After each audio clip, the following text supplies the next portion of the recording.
People are quitting their jobs at record rates. In April alone, about 4 million people quit their jobs, with the largest numbers being in retail, transportation, professional, and business services. Young people are flocking to quit their jobs, but why is that? A new study found that 43% plan to quit their jobs within 2 years. With new coronavirus cases decreasing substantially, bosses are expecting their workers, of course in the United States, to make their way back to the office. But a lot of white-collar workers are like, no. A new study shows that millennials plan to look for new work once the pandemic has reached its end. So, where will this leave the workplace? Well, millennials calculate the highest percentage of workers at 34%, Gen Xers at 24%, and baby boomers at 10%. What do you think? A lot has changed since the past 2 months of 2020. COVID-19 has changed everything in the workplace. Employers had to restructure their entire business, where about 97,000 of businesses had to close their doors during the pandemic. Here, we will take a look at the employees who don't want to return to work, why they choose to look for new work with higher wages, and, more importantly, the state of the economy. With much of the world stopping in 2020, most employees felt the same way about their careers. About half of all workers said that they are worried about career growth. 80% had questions about their personal growth, playing a role in looking for new work. While 8 in 14 workers used the off time during the pandemic to learn new skills. 72% they plan on leaving their jobs to rethink their goals. People are quitting their jobs for all sorts of reasons. Some want fewer hours, more flexibility, some are chasing their dreams, and some just want to work in a more stable industry. A few months ago, employees were scared of losing their jobs, afraid that they might be the next to be laid off due to the pandemic. Studies show that some employees want to quit their jobs because their employers aren't offering flexible work from home arrangements. Once offices open back up, according to Prudential Insurance's Pulse of the America Workers Survey, employers are no longer in charge. They don't want to face this new dynamic. I believe they should accept the change and meet their employees halfway, and find alternatives to accommodate their staff. How would the world survive if the economy is plummeting? When COVID-19 struck China in 2020, industrial production fell by 13.3%, and seasonally balanced retail sales fell by 21%.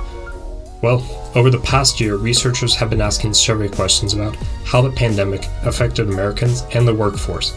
Everybody's lives became more challenging and difficult as they tried to live with and during the pandemic. About 13% of Americans mentioned positive changes in their work arrangements, mostly because some had the opportunity to work from home. The workplace, as we used to know it, no longer exists, and the conventional way of thinking about work has changed completely. The pandemic has changed mindsets completely. People are leaving their jobs for more flexibility. They are rethinking what their jobs mean to them, if they are happy there. What about the wages, the staff, and the complete atmosphere at the workplace? How do they like it? How they spend their time, and are they valuable?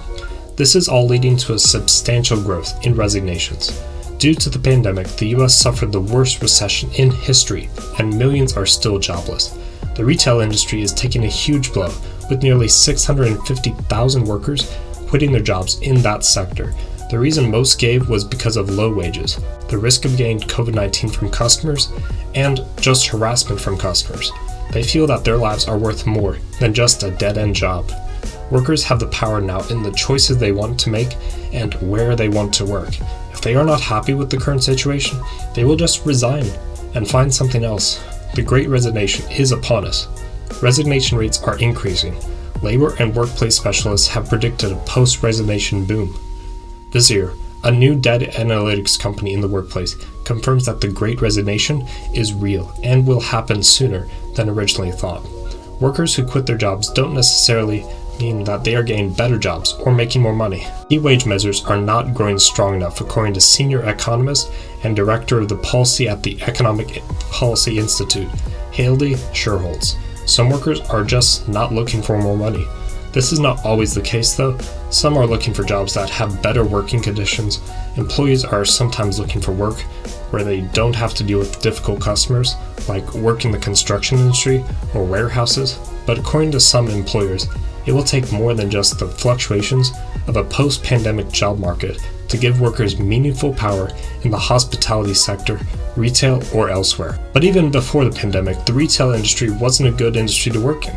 Annual salary for workers in the retail sector was less than $33,000, not even close to surviving during the month in many places.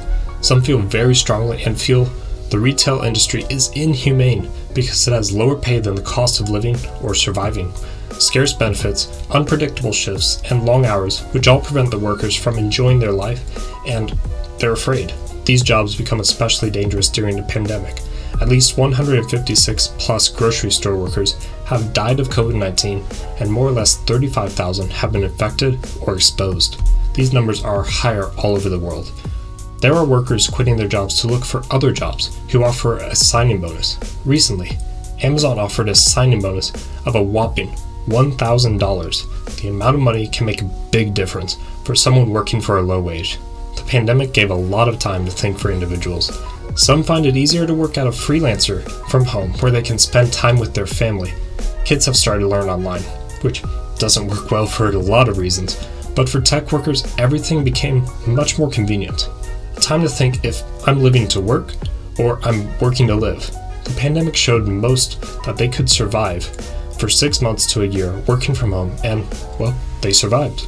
Workers now have more choices and can convert into better choices. It is not yet clear to see if workers quitting their jobs would have more power over the economy, power to demand higher pay, or better conditions. According to the same source, Hildy Schur holds, the effects of the pandemic, workers quitting their jobs, and other things are not going to somehow undo 4 decades of policy changes that have led to wage suppression for low and middle income people. About 61% of people say that they prefer working from home. So how will companies around the world expect workers to get back to work? And in the office, I mean. And now that the vaccinations are showing results of effectiveness, will workers go back to the office?